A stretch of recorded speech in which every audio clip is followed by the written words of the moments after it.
स्वागत है आपका स्टेटिक्स यूट्यूब चैनल पर।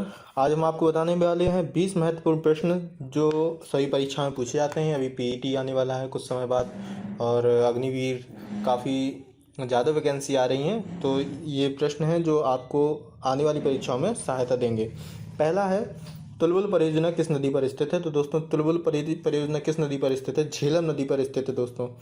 तुलबुल परियोजना झेलम नदी पर स्थित है। दूसरा है, प्रथम भारतीय डाक टिकट कब और कहाँ छपा था? प्रथम भारतीय डाक टिकट कहाँ छपा था? कलकत्ता में छपा था और जुलाई 1854। दोस्तों बहुत अच्छे से याद रख लेना, जुलाई 1854 में कलकत्ता में छपा था भारतीय टिकट। पहला सबसे प्रथम भारतीय टिकट जुलाई 1854 में कलकत्ता में छपा था। तो दोस्तों अगला है, विश्व में ऐसी कौन सी झील है जो प्रत्येक 12 वर्ष बाद मीठे व खारे जल में परिवर्तित होती रहती है? दोस्तों ऐसी कौन सी झील है? यह प्रश्न दोस्तों काफ़ी अच्छा है, आप एक बार याद कर लेंगे, आपके जितने भी एग्जाम्स आएंगे, चाहे वो कॉम्पिटिटिव एग्जाम्स हो या किसी भी टाइप ऑफ एग्जाम हो, आपको यह प्रश्न एक बार ही याद करना है अपनी ज़िंदगी में। तो कौन सी झील है दोस्तों? तिब्बत की रुत्सो झील है जो 12 वर्ष बाद मीठे व खारे पानी में परिवर्तित होती रहती है। दोस्तों तिब्बत की रुत्सो झील। डॉक्टर भीमराव अम्बेडकर का जन्म कहाँ हुआ था? दोस्तों संविधान का रचयिता जिसे कहा जाता है डॉक्टर भीमराव अम्बेडकर, उनका जन्म कहाँ हुआ था? ये ज़्यादातर लोगों को वैसे पता होगा, जिनको पता है वो प्लीज़ कमेंट करके बता दें और जिनको नहीं पता है वो याद कर लें। इसमें महू मध्य प्रदेश का एक गांव है जहाँ पे उनका जन्म हुआ था। अगले दोस्तों स्लाइड पे चलते हैं। अगला है, भारत में सर्वाधिक वर्षा वाला स्थान मानसीराम किस राज्य में पड़ता है? भारत का सर्वाधिक वर्षा वाला स्थान मानसीराम किस राज्य में पड़ता है? दोस्तों किस राज्य में पड़ता है? मेघालय में। मेघालय में पड़ता है मानसीराम, जहाँ पे सर्वाधिक वर्षा होती है। संविधान सभा ने राष्ट्रीय ध्वज के डिजाइन को कब स्वीकृति प्रदान की? दोस्तों हमारा जो ध्वज है उसको स्वीकृति कब प्रदान की गई थी? दोस्तों उसको स्वीकृति प्रदान की गई थी 22 जुलाई 1947। तो दोस्तों 22 जुलाई 1947 से पहले भारत का जो ध्वज था वो था, लेकिन उसको मान्यता प्राप्त नहीं थी। मान्यता कब प्राप्त हुई? 22 जुलाई 1947 को। प्रसिद्ध कोहिनूर का हीरा कहाँ से प्राप्त होता है? तो दोस्तों प्रसिद्ध कोहिनूर का हीरा, आपने भी कई बार सुना होगा कि कोहिनूर के हीरे की चमक ही अलग होती है। तो दोस्तों यही हीरा है जो गोलकुंडा की खान से प्राप्त होता है। तो दोस्तों प्रसिद्ध कोहिनूर हीरा गोलकुंडा की खान से प्राप्त होता है। बहुत ही सिंपल और आसान प्रश्न है दोस्तों। ऐसे प्रश्न ये एक बार याद करने से आपके कभी बदलेंगे नहीं। किस क्षेत्र को विश्व की छत रूफ ऑफ द वर्ल्ड कहा जाता है? तो किस क्षेत्र को कहा जाता है? पामीर के पठार को। पामीर के पठार को है वह क्या कहा जाता है? विश्व की छत। विश्व की छत किसे कहा जाता है? पामीर के पठार को। अगले पे चलते हैं दोस्तों।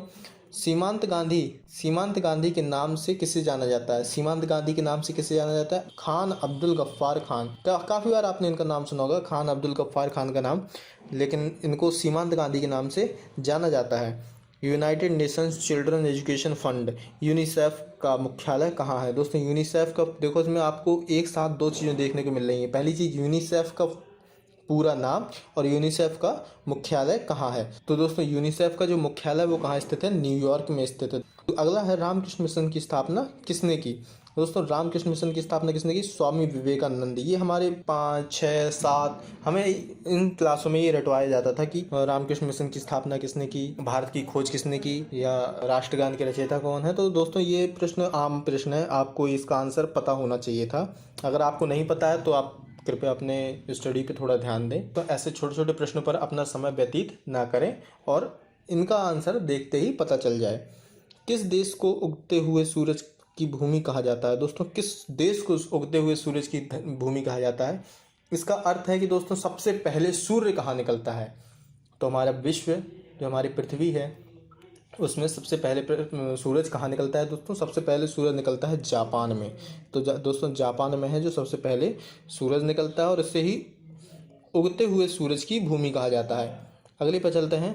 भारत छोड़ो आंदोलन की शुरुआत कब हुई? दोस्तों भारत छोड़ो आंदोलन की शुरुआत कब हुई? तो 8 अगस्त 1942। 8 अगस्त 1942 से भारत छोड़ो आंदोलन की शुरुआत हो गई थी। भारत में सफ़ेद क्रांति का जनक किसे कहा जाता है? दोस्तों भारत में सफ़ेद क्रांति का जनक किसे कहा जाता है? डॉक्टर वर्गीय कुरियन। भारत में सफ़ेद क्रांति का जनक किसे कहा जाता है? डॉक्टर वर्गीय कुरियन। अगला है, लोकसभा के सदस्य बनने के लिए न्यूनतम आयु कितनी होनी चाहिए? दोस्तों लोकसभा के सदस्य बनने के लिए न्यूनतम आयु कितनी होनी चाहिए? 25 वर्ष। 25 वर्ष न्यूनतम आयु है लोकसभा के सदस्य बनने के लिए। भारत का राष्ट्रीय जलीय जीव कौन सा है? भारत का राष्ट्रीय जलीय जीव कौन सा है? गंगा डॉल्फिन। गंगा डॉल्फिन है जो हमारे भारत का जलीय जीव है। अगले पर चलते हैं दोस्तों। प्रथम क्रिकेट विश्व कप जीतने वाला देश कौन सा है? प्रथम क्रिकेट विश्व कप कौन जीता था? वेस्ट इंडीज़ ने जीता था प्रथम विश्व कप। जो मैच के शौकीन हैं उनको जरूर यह पता होगा कि प्रथम विश्व कप किसने जीता था। राज्यों में संवैधानिक तंत्र विफल होने पर राष्ट्रपति शासन किस अनुच्छेद के आधार पर लगाया जाता है? दोस्तों, राज्यों में संवैधानिक तंत्र के विफल होने पर राष्ट्रपति शासन किस अनुच्छेद के आधार पर लगाया जाता है? दोस्तों, आपको पता है राष्ट्रपति शासन कब लगाया जाता है? कई बार आपने सुना होगा या जहाँ से आप बिलोंग करते हैं वहाँ कई बार लगा भी होगा। तो जब अनुच्छेद 356 लगता है तभी राष्ट्रपति शासन लागू होता है। किस अनुच्छेद के तहत 6 से 14 वर्ष तक के बच्चों की शिक्षा का अधिकार मूल अधिकार माना गया है? दोस्तों, मूल अधिकार, मौलिक अधिकार हमारे जो हमें हंसने बोलने चलने फिरने घूमने फिरने का अधिकार है, तो वही आते हैं मौलिक अधिकार के अंतर्गत। तो हमें एक और अधिकार है शिक्षा का अधिकार। तो दोस्तों, शिक्षा का अधिकार किस अनुच्छेद के अंदर आता है? अनुच्छेद 21A।